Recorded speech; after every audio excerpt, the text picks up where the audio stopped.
Welcome back to The Breakdown with me, NLW. It's a daily podcast on macro, Bitcoin, and the big picture power shifts remaking our world. What's going on, guys? It is Monday, August 19th, and today we are talking about the crypto connection on the Trump transition team. Before we get into that, however, if you are enjoying The Breakdown, please go subscribe to it, give it a rating, give it a review, or if you want to dive deeper into the conversation, come join us on the Breakers Discord. You can find a link in the show notes or go to bit.ly/breakdownpod. All right, friends, happy Monday. Today we are back in the political sphere, where former President Donald Trump has appointed Cantor Fitzgerald CEO Howard Lutnick as the co-chair of his transition team. In January, Lutnick made headlines in the crypto world when he revealed that Cantor Fitzgerald is managing a part of Tether's portfolio of Treasury bills.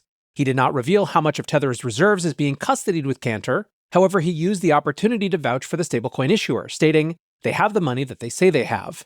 Lutnick's appointment to the Trump transition team is being viewed through a few different lenses. First and foremost, it's being reported as an example of pay-to-play influence. The second co-chair and the person grabbing the most headlines is wrestling industry matriarch Linda McMahon. Lutnick and McMahon are both Trump donors who have held massive fundraisers. Before you jump out of your seats, remember, I am just trying to report how the meta-analysis of these things are going. I'm not making the argument myself. Second, the appointees are being reported as a way of keeping tight control over a potential Trump administration. The transition team is responsible for vetting and hiring political appointees, such as the head of federal agencies. They also have the responsibility to craft policy proposals and executive orders that can be ready to go on day one. What's notable here is that neither Lutnick nor McMahon have ties to the Heritage Foundation and Project 2025. Project 2025 was an effort by the conservative think tank to create a large index of potential staffers and policy proposals ready to be adopted. It seemed like it was maybe envisioned as a turnkey conservative government to have on the shelf for the next Republican president. Early in the campaign, Project 2025 became a rallying cry for Democrats, who presented it as a dystopian attempt to push through deeply unpopular policy. Since the controversy arose, Trump has sought to actively distance himself from Project 2025 and the Heritage Foundation. He went so far as to call some of its policy proposals absolutely ridiculous, and so perhaps these appointments can be viewed as the Trump political project actively turning their back on that particular association. McMahon, in particular, is on the board of a rival think tank, the America First Policy Institute. Eric and Donald Trump Jr. have been appointed as honorary co-chairs of the transition team. During the Republican National Convention, Don Jr. said he wanted to act solely as a gatekeeper, stating, "I want to block the liars. I want to block the guys who are pretending they're with you. I just want to block the bad actors. I just want to be a block. That's it." Now, bringing it back to our industry, where it gets interesting for crypto is that Lutnick has been actively pushing Bitcoin forward from within the financial services industry. At the Bitcoin conference last month, he announced that Cantor Fitzgerald would launch a Bitcoin financing business that lends against Bitcoin holdings. The service would begin with $2 billion in financing available. He said, "We are going to welcome Bitcoin into the financing family of the global financial market, and Cantor Fitzgerald's going to be your sponsor." Alexander Grieve, the VP of Government Affairs at Paradigm, said, "Inclusion of Howard Lutnick is huge for crypto. He personally briefed the House Republican Conference last year on stablecoins and is a big crypto bull." Zahir of Split Capital wrote, "The transition team's goal is to find the best people for cabinet roles, and having someone like Lutnick at the helm bodes incredibly well for crypto should Trump win." Now, obviously, there is a lot more discussion about these appointments that have nothing to do with crypto, but that is not the role for this show. Instead, we will move on. Well, sort of. New financial disclosures have revealed Donald Trump has pretty substantial personal crypto holdings. The documents show that Trump earned over $7 million in licensing fees from his 3-series NFT collection. He also declared holdings of between $1 million and $5 million worth of crypto assets on the Ethereum network, but token holdings were not itemized in any detail. This is a pretty substantial jump from the last disclosure that was publicly made. As of August 2023, Trump's crypto wealth was disclosed at $2.8 million, with around $4.8 million worth of income from NFT royalties. Zeroing in on a precise number, Arkham Intelligence believes they have identified Trump's Ethereum wallet. It currently holds around $3.5 million worth of tokens, $2.2 million in ETH and the remainder in an extremely long tail of various meme coins, most of which are presumed to have been donated to the former president. This could go a long way to explaining why Trump has been eager to keep issuing crypto collectibles. Back in July, Trump hinted at a 4th NFT series, telling Bloomberg, quote, "The people want me to do another one." Hello, friends. Before we get back to the rest of the show, I want to implore you to join me at Permissionless. Permissionless is the conference for crypto natives by crypto natives, and the reason it's so important this year is that despite regulators' best attempts to push industry founders, devs, and executives out of the US, the United States remains the beating heart of crypto. Today, the tide is turning. Policymakers have pivoted from fighting crypto to embracing it. Literally now we are in a major political party's platform, which will lead ultimately to the creation of new financial products, new applications, and ultimately new adoption. Permissionless is the conference for those using and building on-chain products. It's home to the power users, the devs, and the builders. And perhaps more importantly, I will be there. The location is Salt Lake City, the dates are October 9th to the 11th, and tickets are just $499. If you want to get 10% off, use code BREAKDOWN10. Go to the Blockworks website, blockworks.co. There will be links to register for the conference, and again, you can use code BREAKDOWN10 to get 10% off. From here, we move away from the political side of this and maybe towards the financial side, where last week we saw large financial firms disclose their holdings of the Bitcoin ETFs. The headline-grabbing newcomers were Goldman Sachs and Morgan Stanley, with both firms buying enough to become top 5 holders of BlackRock's ETF. Analysts have now had a few days to dig through the 13F filings, and it looks like the last quarter was extremely positive for institutional adoption. Coinbase Research wrote, "We think that the continued spot Bitcoin ETF inflows during Bitcoin's underperformance may be a promising indicator of sustained interest in crypto from the new pools of capital that the ETFs give access to." 13F disclosures are only filed by firms with more than $100 million in assets under management. This group of large institutions increased their ownership of Bitcoin ETFs over the last quarter. They now own 24% of the shares issued, up from 21.4% in quarter one. Coinbase's report also highlighted that adoption is shifting towards investment advisory firms and away from hedge funds. Investment advisors now make up 36.6% of positions disclosed in 13F filings, up from 29.8% in Q1. Hedge funds fell from 37.7% to 30.5%.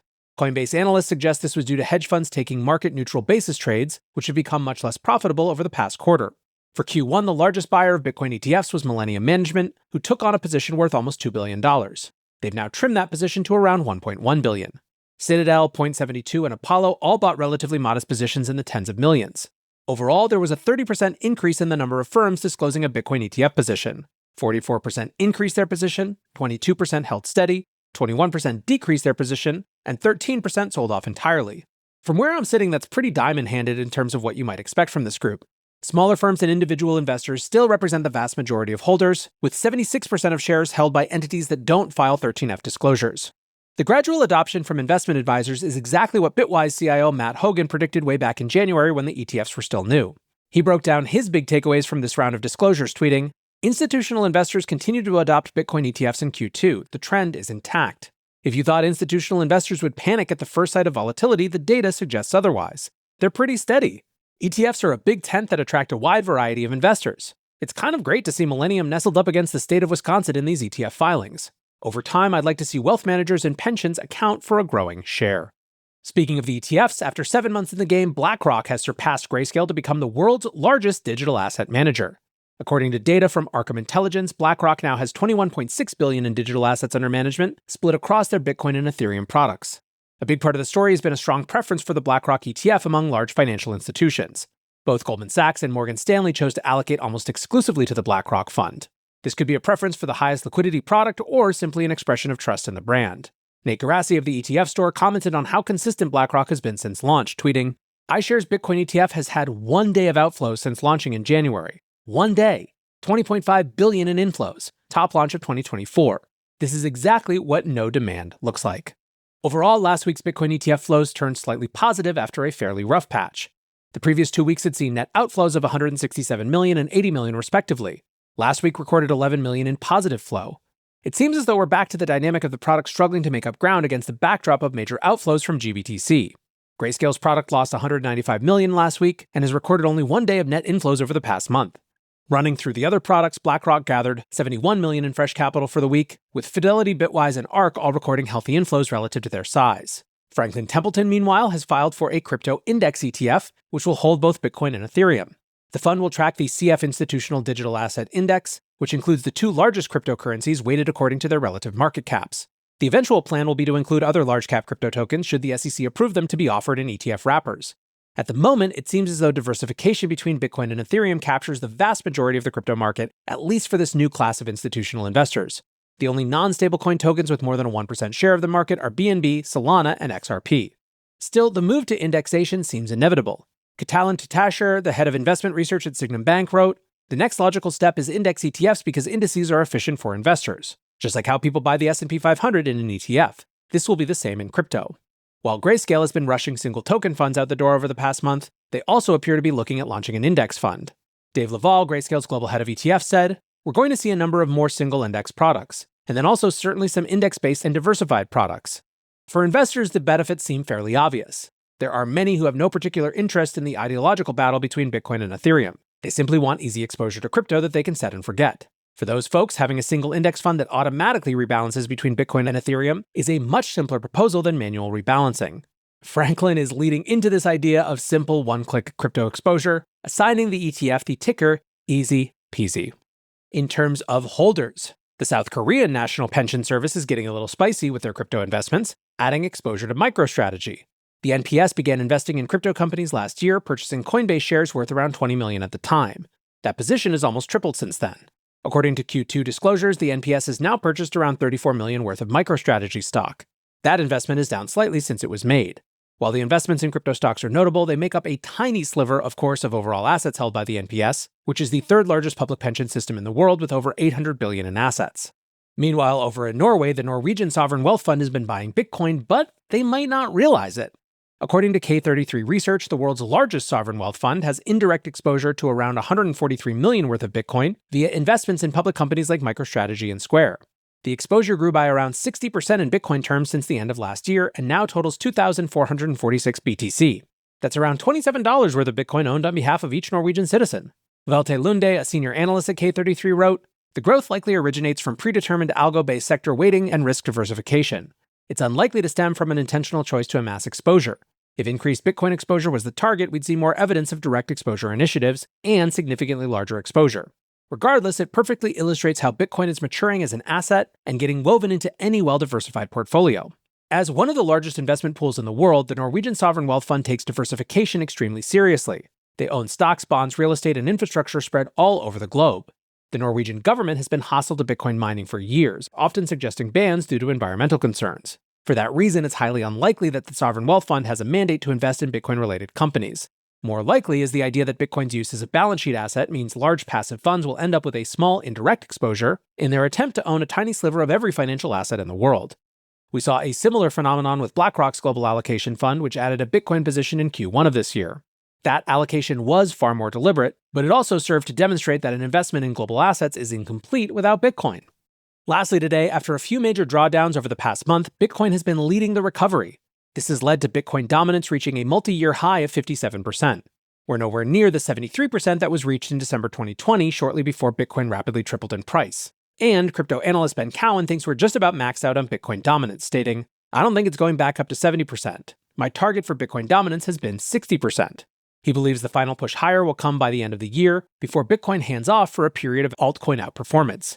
The sense is that this cycle has multiple contenders with room to grow. The last time Bitcoin dominance topped, Ethereum was really the only major alternative and was still priced below $500 per token.